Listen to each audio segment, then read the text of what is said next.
All right, we are back here on the Just and the Suffering podcast. Mets off-season think tank here. A lot to think about this year with the Mets basically ripping the core to shreds after a disappointing finish of the season. Join me today, great Mets content creator Martino Puccio. So that's Martino. How are you? Good, Mike. Good. A lot better than a good amount of Mets fans that we know, but definitely a tumultuous sort of winter meetings for the Metsies. Yeah, because I mean, we looked at this situation here, like going into the offseason. I feel like for a long time you were more negative than most of the Met fan base, and then like now you have flipped where you're more positive about the situation. You're more willing to reserve judges, by the way I put it. Well, yes, I think it's a mixture of all those things. I was more pessimistic because of what the core was. And it's not to say that I dislike Nimmo, Alonso, Edwin Diaz. I thought Edwin Diaz was probably the most talented closer in Mets history, arguably the best. I, like many Mets fans, are very disappointed at that one, but that more or less seemed like a Diaz decision. But we'll get to that.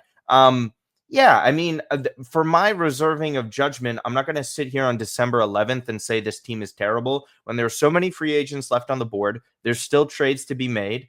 And truthfully, we don't know how some of these younger players in the best farm in baseball, or one of the best farms in baseball, will do in 2026. So, as a whole, with the moves being made, we've already seen a lot of subtraction.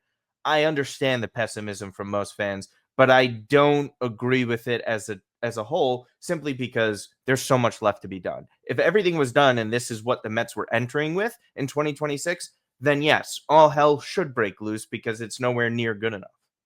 Yeah, I mean, in the words of a great former Jets quarterback, RELAX. Because yes, it is December 10th, 11th recording. It's annoying that, Pete Alonso is gone. Edwin Diaz is gone. Edwin Diaz had more of an issue with than Pete Alonso leaving. But the way I view this is, you know what, guys? We have a full season, off season still to make moves. They could go do trades. For all we know, they could go sign Kyle Tucker tomorrow. Like that, and that would make Met fans very happy. Yes, whether or not they do that is probably highly unlikely. It kind I don't, of I don't, really, it's yeah, been quiet with Tucker, but truthfully, the only strong links have been Toronto. It doesn't seem like any other team are swooping back in. The Yankees are kind of waiting out for that Bellinger market to dry up, and I think they'll just re-sign him. For Tucker, I really kind of don't see a team materializing a long-term contract off of what we heard, other than Toronto. Doesn't seem like Baltimore is going to be on it. No way Boston is. The Dodgers, you can never really count them out for a short-term contract with a high AAV, but I also think the Mets would probably circle back in on that. But as far as Tucker goes, that really just seems like it's a Toronto track, but it has been relatively quiet. certainly has been. Then we did touch on the guys who left here first. Edwin Diaz, obviously, that's I think the shocker of the situation with the Mets. They bring Devin Williams in and they say, okay, our plan basically, I think what David Stearns basically was talking about on Monday was, okay, we had Devin Williams. We'll get Diaz back behind him on a short-term deal with high money, and then we'll have the delete back of the bullpen. And then from all we can gather, it sounds like they were stunned that Diaz left and didn't get him a chance to match the contract. We heard it's a lot of finger pointing on both sides of why it didn't happen here. I Yeah. feel like if you're going to criticize David Stern, I feel like this is the spot for criticism here because I feel like for what the Dodgers did, you can argue maybe like first of all, I don't buy the line that like Diaz is mad that he didn't get told about Devin Williams signing. Like when you opt out of the contract, you don't have the right to be upset that like they're getting somebody who could fill in for you if you leave. I think the bigger issue is the Mets may have slow play their interest in him and like giving Diaz, they don't really need me. I can go somewhere else and go ring chase. Yeah, and I think that was highlighted by some of his quotes right after he opted out about how he really wants to win a ring. He loves New York, but he's okay with leaving. I think the writing was sort of on the wall with those comments by Edwin Diaz. Ultimately, you don't offer more money in years against the Los Angeles Dodgers, even if you're the Mets or any other ball club in Major League Baseball. You were highly likely to lose out on said player simply because it is the best team in baseball. It is the best team since those late 90s Yankees. We know how good they are. And it is a position of need for them. They're giving a little bit more money at the end of the day. And he's still able to hit the market again in 3 years where he could still really be good enough to make money again. For the Mets, they had, just like the Soto situation, had to offer more money in years, which is something that David Stearns is very obviously trying to avoid for whatever reasons he has. And that's ultimately why Edwin Diaz is gone. again, if a team is far better than you, if a team has won back-to-back World Series and is offering more money and the years are close, who do you think the player is going to pick? I think it's been fairly obvious what was going to happen when it got broken down like that. I think, Mike, ultimately, I think most people were stunned that it was 3 years that they Yes. would lose him out to, and that they would have at least offer a fourth. But according to reports, if you believe them, the Mets weren't given the opportunity to counter that. Yeah, I feel like they would have gone to like the Sean Manaea level, the 3 for 75. But like I think that would have probably been where Stearns would have maxed out. They have a little bit creative deferral situations there. But the point of the matter is, it felt like Diaz was open to leaving for whatever reason, and something going on in that room with a couple of guys that like people were soured by the experience in New York. So like they both have faults in them leaving, but like the Mets have to move on here. Yeah. And they already had a contingency plan with Devin Williams, as you mentioned. So, sure, was he better when he wasn't a closer last year? Absolutely. The majority of his career, it was, Josh Hader behind him. And that matters, especially in an environment like New York. They still got a really good top end reliever that they're going to be able to use in key high leverage situations. Ultimately, it needs to come with another signing of a player of that ilk. Maybe it's a Suarez at the end of the day. Maybe there's a trade down the line that we maybe not know about, but ultimately Williams alone is not the move as far as we can really assess this situation. Yep. So that's move one. Move two, obviously, Pete Alonso finally gets his long-term contract with Baltimore. 5 years, 155, no deferrals, no opt-outs. Amazingly, Pete does better over the course of these two contracts than what the original extension he turned down from the Mets, 7 for 158. So good for Pete and Boris for playing the market like this. This one, like the Mets, there was no shot they were going to do this because like Stearns last year basically waited until the last second with some prodding from Cohen and Boris bringing the situation back together here. Like, and Cohen was frustrated at times. Like, this was one of the worst negotiations he's ever been involved in. He was in the Soto one. So, like, there was no shot they were doing this. No, I think the second, and Andy Martino and other people were reporting this, the second you saw that Schwarber contract for a player 2 years older and strictly just a DH, you knew what Pete was going for while wanting to play first base for a couple of years before ultimately likely switching to the DH position. We'll ultimately see what happens in Baltimore. They could have a backlog there because two of their better younger hitters, and Rutschman and Basallo, are kind of in that area and ilk of hitters where do they age well as catchers? Do they have a role as a DH? How does Pete age out? I just didn't really see this market going well for him in the long run. There was no other team that was going to offer this amount of dollars and years like Baltimore did. And I think that was fairly obvious when we were starting to sort of see that as time ended. And then after the fact, we saw that even Boston was unwilling to go that length and that many dollars as well. So much like last year, outside of Baltimore non-existing, the market was more or less the same for Pete Alonso, where, yeah, we like you in the short term, but long term, we're not willing to go that far. So ultimately, Pete had to accept this offer. Really seemed like Baltimore needed a bigger bopper in their lineup, even after adding Taylor Ward. I like that for Baltimore, but that's not really where their issues lie. Everyone knows it's in the starting rotation. I'm a little bit surprised that it was Baltimore in the end, but when you think about the offer and you look at all the other offers, this was a no-brainer for Alonso. He wasn't going to get this anywhere else.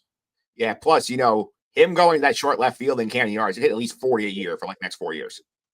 Yes, and that's even with all those moves made to change the fences there. Yeah, I think there's no doubt that Pete is going to play well and hit well in the first couple years of that contract. Everything is circumstantial. How he ages out with the Baltimore Orioles is completely different than how he would age out with the Mets. Yeah, for sure. And obviously, I think this brings to a bigger point overall where, the core the Mets have built, like since 2019, when Pete comes up, like they've ripped that car to shreds because you have obviously the Brandon Nimmo trade, which was a few weeks ago. He's gone. Pete's gone.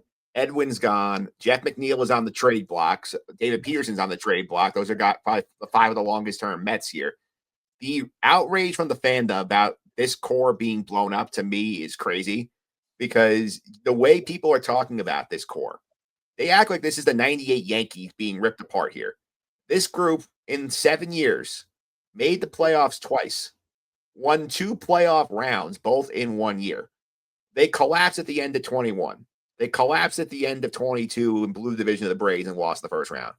23 didn't show up. 24 needed a magic carpet ride to get to the NLCS. 25, they add Juan Soto to the core, and then they have the best record in baseball in June and miss the playoffs. So the idea that, we had to keep the band together, no, you didn't. You may be mad that you don't know what the moves are here, but you can't be the same fans screaming in September, this core stinks, break up to no, that's not what I wanted.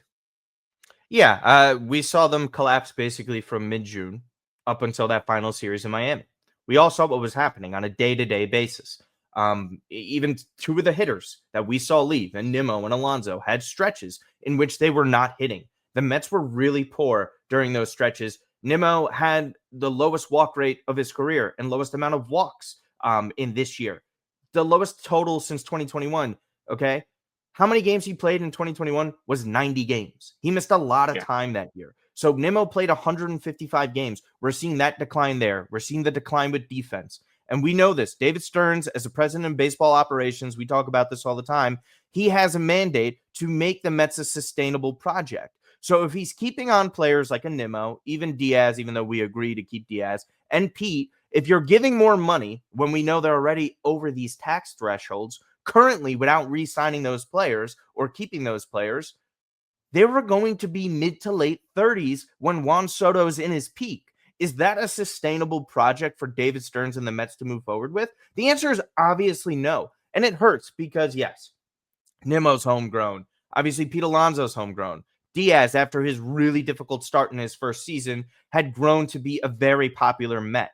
And at the same time, yes, we're disappointed that they couldn't stick around. But ultimately, when you see these deals transpire, when you really deep it and look at all the numbers for these players and how they've slowly declined over the course of multiple years, you knew this was the right move for David Stearns. It just has to be very much like all these other moves. What do you do to replace them? Is it a short-term move? Is it a long-term move? Is Ryan Clifford somebody that you like at the first base position? Is it Vientos in the short term? Is it Wilson Contreras? Where are you going to make these moves to supplement for these losses? Is it Carson Benj in left field? Is it a trade for another left fielder?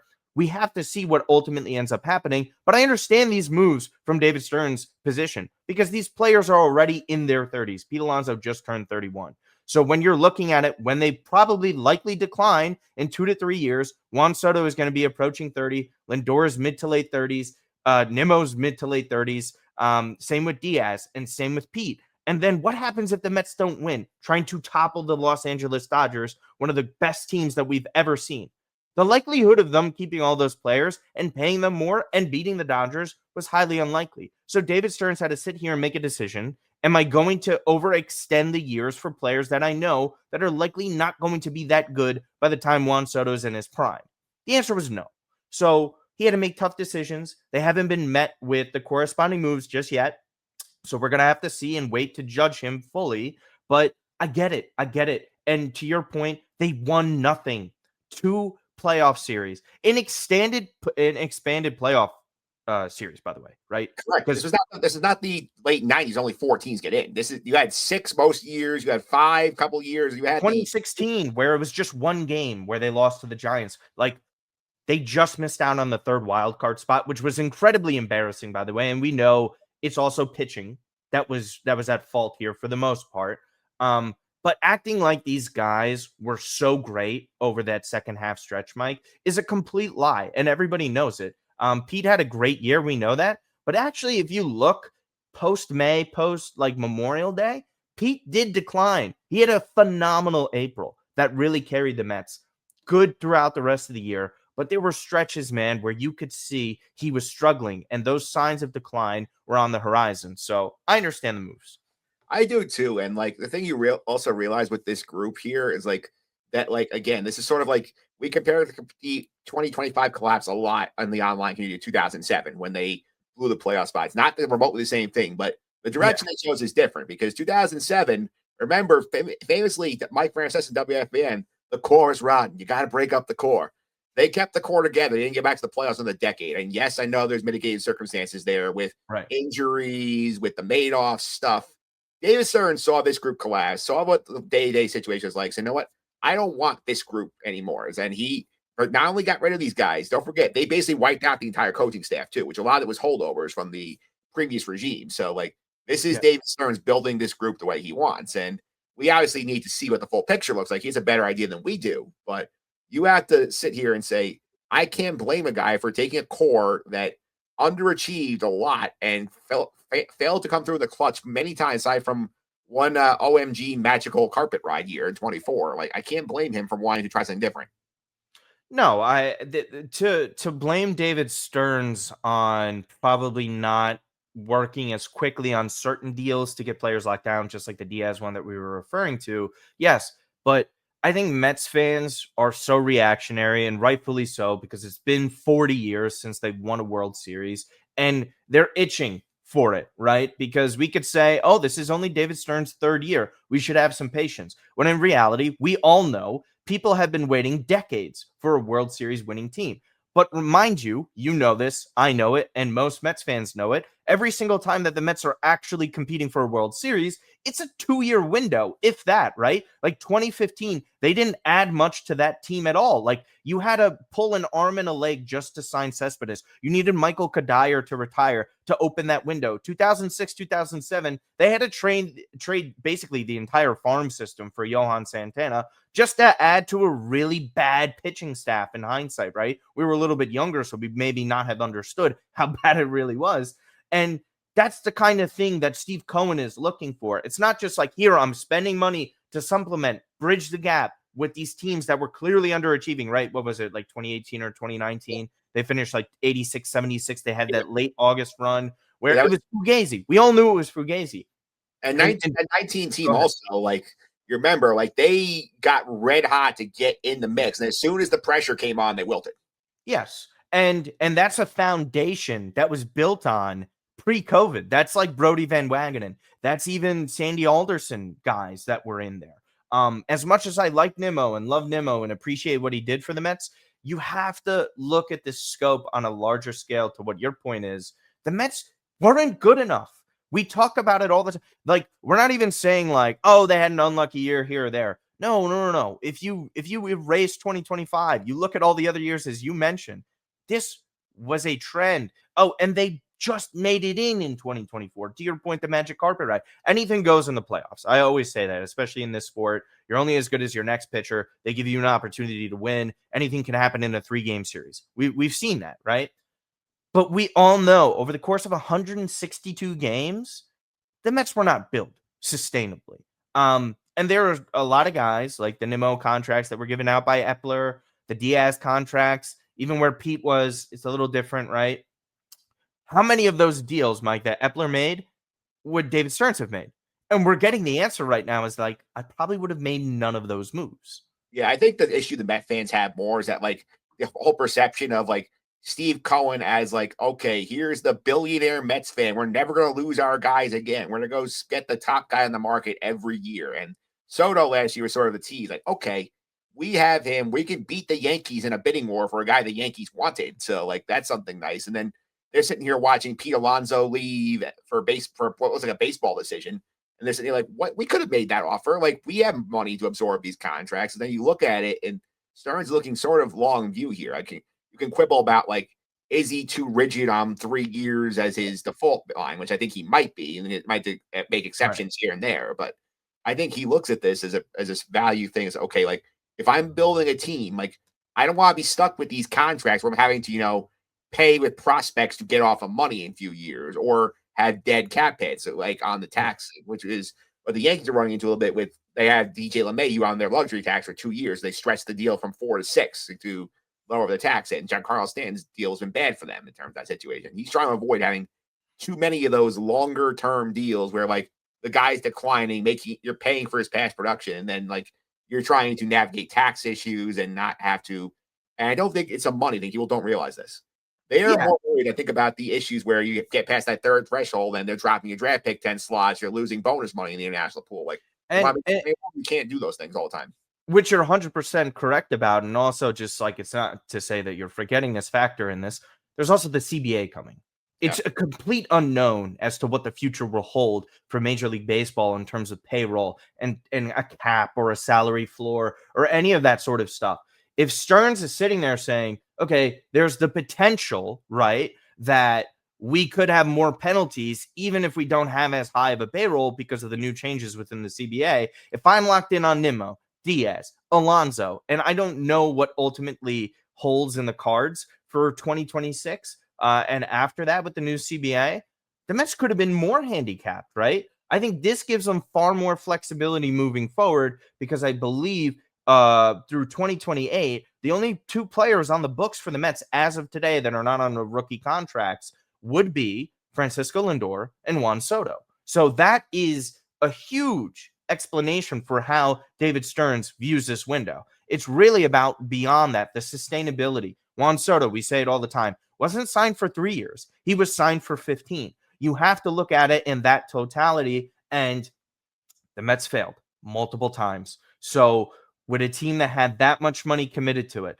to give more money into that, to just bring back 2 players, right? Because Nimmo was already on the books, and you had to add, did it make sense? Did it make sense? And the answer is likely no, on top of the fact that David Stearns did not bring in the majority of these players. That's what matters in all of this, because you and I know this. He doesn't view the players the same way past regimes did. He doesn't look at it the same as Jared Porter, Zach Scott, and obviously Billy Epler. So Stearns coming in as a president of baseball operations, which is a completely different role than the other 3 guys that I named, we knew this was going to happen. And we're probably going to see this via trades as well. Does he like and value some of the other players that were from past regimes? We're going to see ultimately. But Stearns has a lot of work on his plate. He does. And obviously, people think, oh, Steve Cohen's mad that he lost. I think Steve Cohen might be mad about Diaz. I think he thought they could keep Diaz. I think he's upset about probably how that played out. And we saw about the leaks coming out shortly afterwards.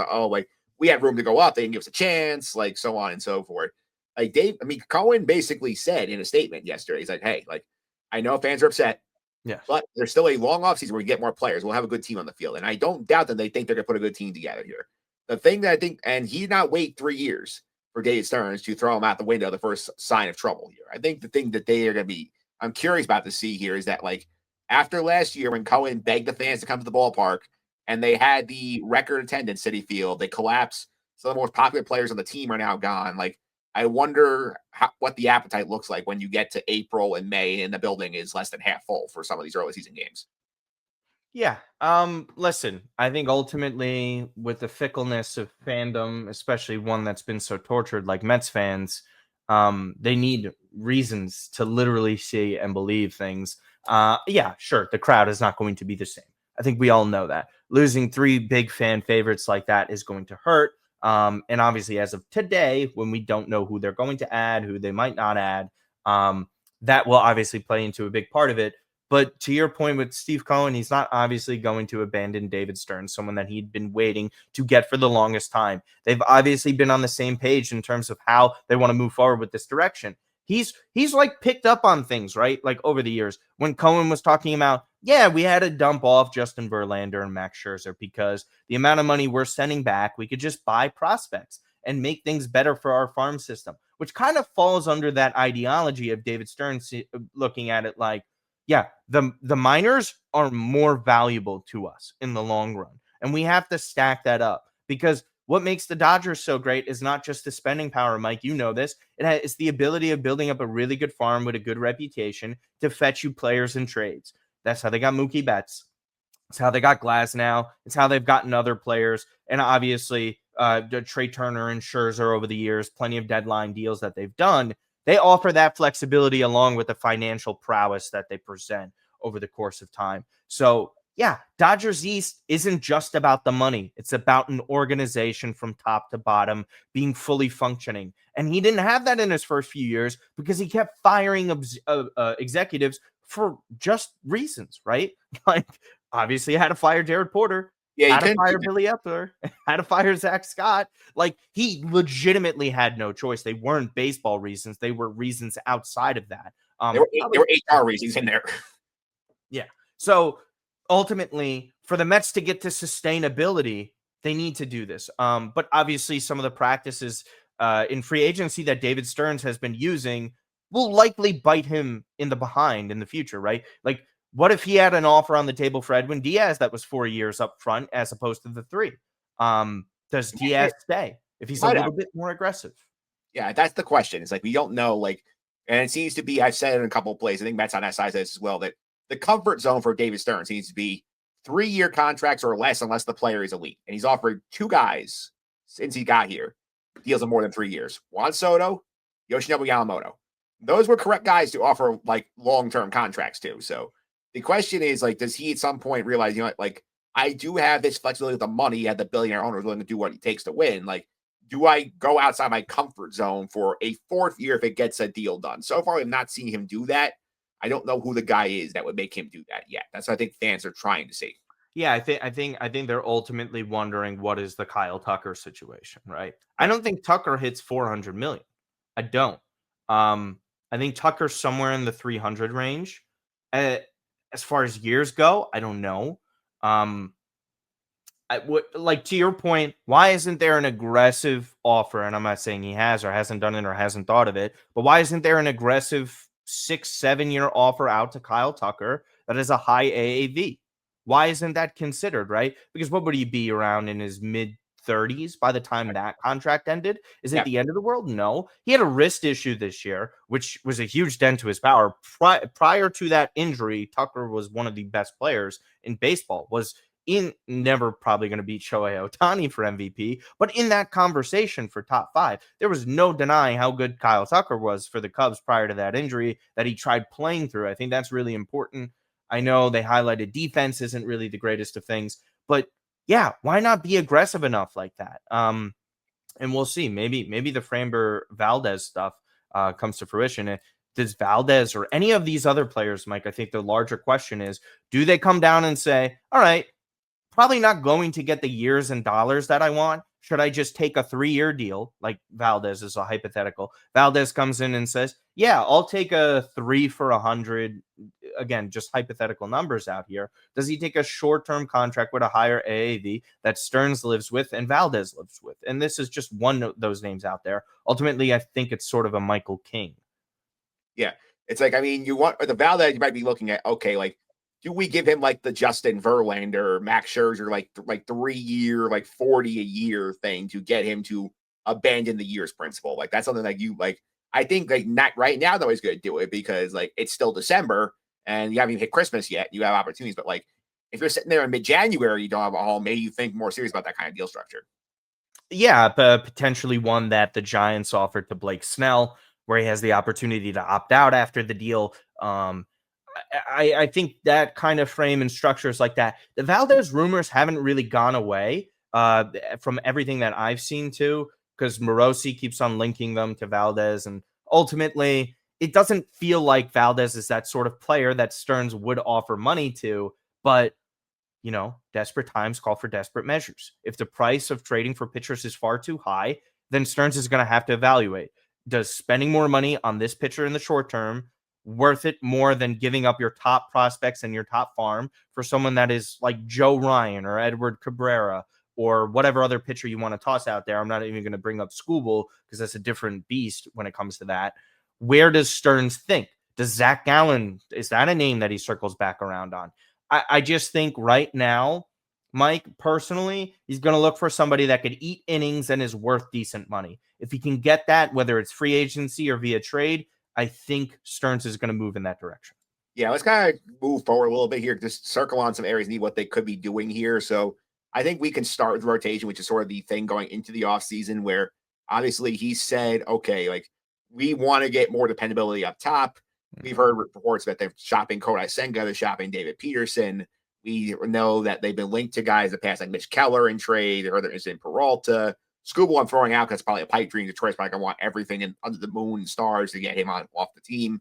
I think the thing you're looking at with the pitching market here for the Mets is like who they dump off the rotation, because McLean and Holmes, I think, are the only 2 locks for sure, in my opinion, going into 2025. I think Sproto.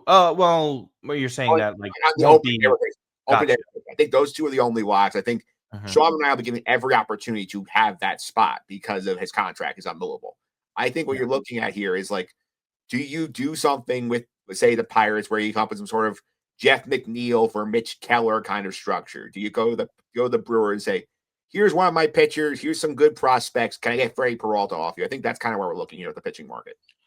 Yeah, with trades, because it kind of seems like Minnesota is a bit iffy on what they want to do, right? There's reports out there. They don't want to trade their stars. They want to keep some of that. But if the offer is too good on a player, they're willing to make a deal, even though it like really kind of contradicts what they were doing at the deadline. I get it. Dumping off Correa made sense. Trading Duran, a closer, for that amount in terms of prospect return, I get it. I understand where they're coming from. But at the same time, Buxton, traditionally not very healthy as a player. Pablo Lopez, getting paid a decent amount of money in Minnesota, traditionally doesn't have a high payroll. Do they try to move him?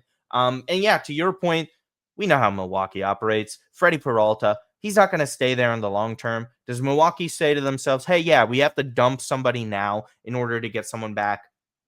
Mitch Keller is a very interesting one. I think he would be a reliable back end of the rotation guy. If you could dump Jeff McNeil's money and get him back in, we already saw the Pirates spend a decent amount on Gregory Soto relative for the Pirates. I think Jeff McNeil going out is the obvious trade move for the Mets to make in terms of positional players. I don't see them moving anyone else in that regard. I think McNeil makes all the sense for a club like the Pittsburgh Pirates. They need someone versatile, a veteran, someone who could still hit. I think he would bring so much to Pittsburgh. And in the inverse, they have so many pitchers.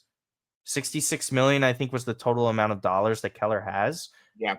Take it on if you're the Mets and Stearns. I think it's a low risk sort of move. McNeil has no future here. If you have to attach someone else for that, which they likely will have to do, I think that's a move that the Mets should probably be exploring. Freddie Peralta, for me, I just don't think the asking price is going to be reasonable for that sort of player. I think if the asking price is so high, then you really have to consider going in on Skubal. And I just want to say this one thing on the Tariq Skubal stuff, Mike, and I want your thoughts on this because I have forgotten to bring this up. I ultimately think what the Tigers are doing here is eerily similar to what happened with Manny Machado and the Baltimore Orioles. I think we all know the Tigers are not going to win the World Series, but they could contend in the AL. They just scraped on by from one of the biggest collapses of all time, and that's with a back-to-back Cy Young Award winner. You know you're not going to pay Skubal. You know he's not going to stay in Detroit beyond this year because you're not even close extension-wise. If you're the Mets, you sit there and say to yourselves, the asking price for Tariq Skubal is going to be sky high. It's going to be astronomical to get him. However, if the Tigers decide not to move him and you decide not to trade for Tariq Skubal, you're going to be looking there in June, July, where he might be on the trade market, right? The price drops, but it drops to a price in which the Los Angeles Dodgers say to themselves, absolutely, we are trading Tariq Skubal because it's just a few months. We want to go in for this three-peat. Us trading when we're somewhat interested with one full year, they absolutely would do it. Do the Mets make a move now for Tariq Skubal to prevent the Dodgers or any other team at the trade deadline from acquiring him? Because sure, the Mets could have better trade capital to get him at that deadline. That makes sense. But do you do the deal now to prevent something from happening in the future where you actually are better than what people thought and you could use an ace at the start of your rotation and Tariq Skubal is suddenly available because the Tigers are not that good? Do the Mets go in and make a move now to prevent a team like the Dodgers trading in July for Skubal? I think that they have to factor that in because I don't think that they have a chance. I think the Dodgers would be far more aggressive come July if they know Skubal is available. I don't think they're doing it now. I think I would have done it now for me because I think Skubal is that big a difference maker to your team. I just don't. After the moves they've made, they're looking at this as like, okay, like he's the piece that can put us over the top to beat the Dodgers. I mean, they're gonna like say, okay, we're gonna ride it out. We'll see if we're in the mix in the summer and the Tigers are not. We'll circle back then and get him as a rental. But I think at that point, I think they're more worried about like let's build a more complete team now. I don't think trading off multiple prospects for one guaranteed year of Tarek Skubal is something that they're into. And do you also kind of think it falls under that Carmelo Anthony situation with the Knicks and the Nuggets back in the day, where you could just wait till free agency for Tariq Skubal to try and sign him, whether or not Stearns considers Skubal of that ilk that he doesn't care. Years-wise and age-wise, he'll be like 30, 31, likely seeking Garrett Cole type money, especially if he wins another Cy Young. I get it, but I don't know. I think the Mets have to consider that sort of stuff, because what if the Mets are better than people think? What if they add the players that they add, and they're back into this sort of contention? As of right now, it's the Phillies division, right? If the season started today, we all know the Phillies are the favorite. How does Atlanta bounce back?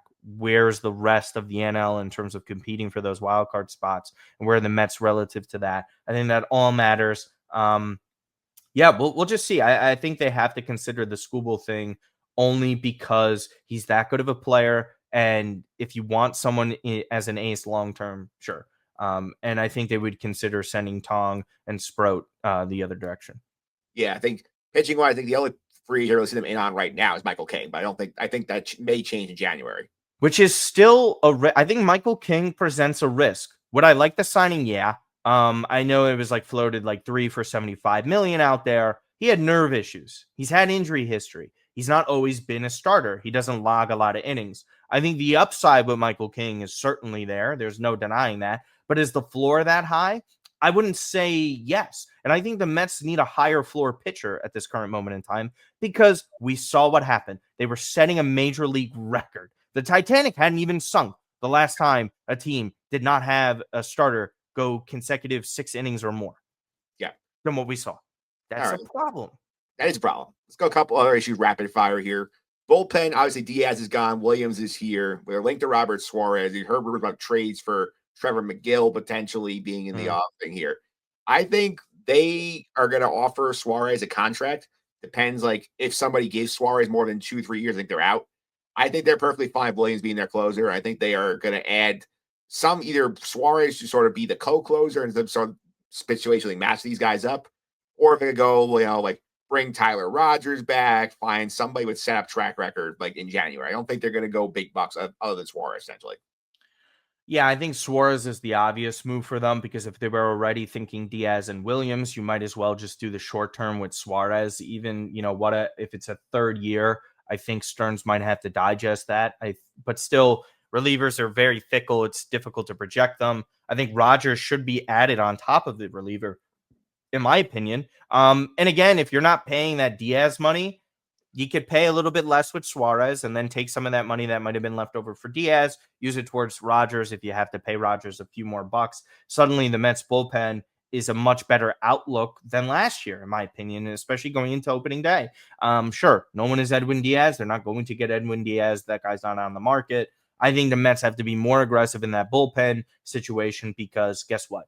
Trading for a bullpen pitcher right now makes no sense unless it's in a larger deal, like you mentioned with McGill and Peralta.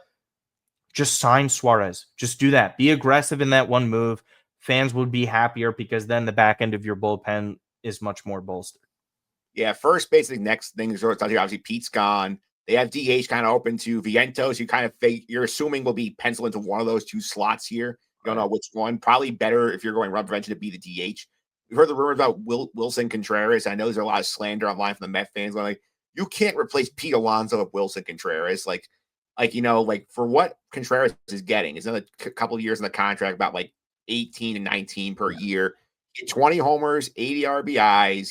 He was a solid defensive first baseman, like not a great defensive first baseman. He was much better defensively than Pete was last year. Like, that's something where Stearns sees the value play here and says, okay, this might be a salary dump for the Cardinals. We may not have to pay as much to get the guy in here.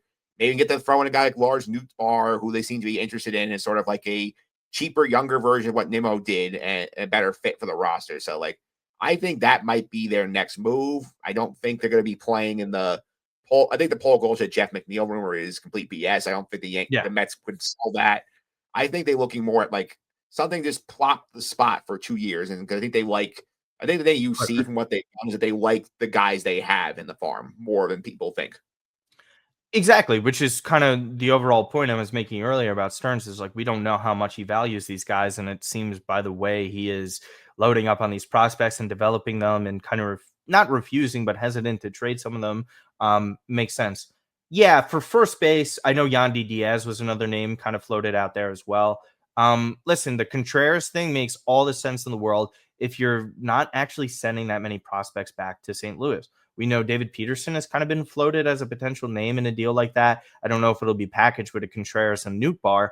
Nootbaar isn't obviously one of the sexier names. I know we got linked to Brendan Donovan earlier in the offseason as well.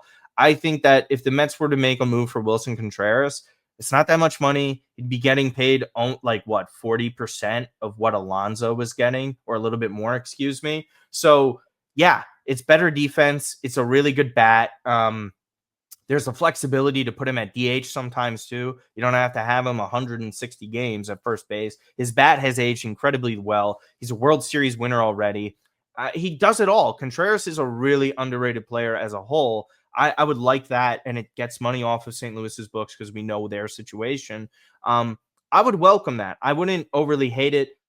I just don't think there's that many options for the Mets at the first base position. I think you're absolutely spot on about Vientos getting a little bit of a burn there. And Stearns had mentioned one of his comments prior to everything, I think it was at the GM meetings, that Vientos will play where his bat plays. So if he's playing well in terms of hitting, they're going to find a spot for him. And I think more likely than not, it's going to be first base and DH. Yeah, I think that's the spot here. Outfield, obviously, they're linked to Bellinger. I don't know if they want to give him, because it sounds like from Boris, there's 8 teams in on him. And like the market is going, if you're going like 6 years for a 31-year-old Cody Bellinger, I don't think Stearns loves that. So I don't know if that's something that they're going to do. Like, I think like they are going to be looking more, like I know the Luis Robert rumor is out there. Sounds like they're going to give Benj a chance to play opening day. Like, I think like they're looking for more guys who are sort of the well-balanced thing. I think like the dream trade for them would be like if you could get Stephen Kwan out of Cleveland. I just don't know what the Guardians would want for him. I think the Guardians would want a lot for Kwan. That is not a stupid organization. They usually win trades. They didn't with the Mets on Lindor, but hard to win that sort of trade. Kwan, yeah, he's just controllable for a few more years. I don't really see them circling back to a Buxton, which was kind of rumored again. Outfield it is a little fickle to me, but again, when you're listening to some of these rumors where Luis Angel Acuna is the main name popping up in our Luis Robert trade, wouldn't you not make that deal as soon as you could? And probably the White Sox would want more because of that. But Acuna, I'm driving to the airport myself for that deal, and I don't drive. That says a lot. And Acuna, what is his ceiling as a player? Like, he's more of that Nick Madrigal ilk, right? Like, he's going to be great on the base pass, good glove, 0 pop.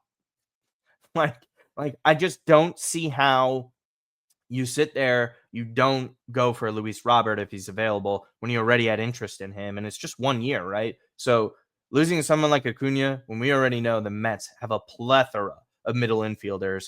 Don't forget about Mitch Voigt on the way up, on top of the Ewings of the world, the Jacob Reimers, a corner infielder, and some of these other guys like Jet Williams. So, like, the Mets are going to have to make these decisions. They're going to have to trade one of these guys because they literally can't keep all of them. Yeah, so I think the bottom line here is to wrap up the situation here at the Mets is I think, like, obviously, like, the direction they're chasing is not popular. They do have some good stars on top of the team already, Lindor and Soto. They need more pieces around them. I think, like, you are right as a fan if you love your players to be upset they're gone. But I don't think you can just assume that, oh, this is the Milwaukee Mets. They're not going to spend money.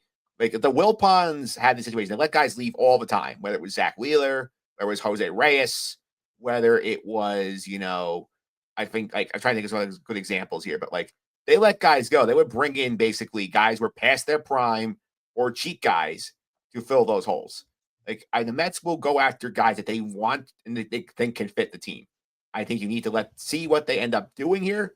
You can be mad if you want, if you get to April and you're sitting here going, we're doing what at first base? We didn't go get a top pitcher who give us innings. We didn't go do a ton here.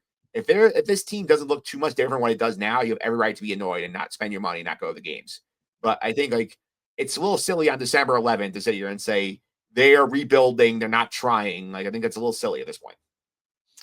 Yeah, and I think people just have PTSD from the past. They're like, oh, Wilpons didn't change that much. Wilpons never went into the luxury tax like this, paid to get players off the team and trying to build the team smartly. I think if you're bringing up the name Wilpon in this situation, you actually don't know what you're talking about. That's a more emotional sort of comment than it is a logical and objective one. So Mets fans are going to be upset, and rightfully so, for certain moves.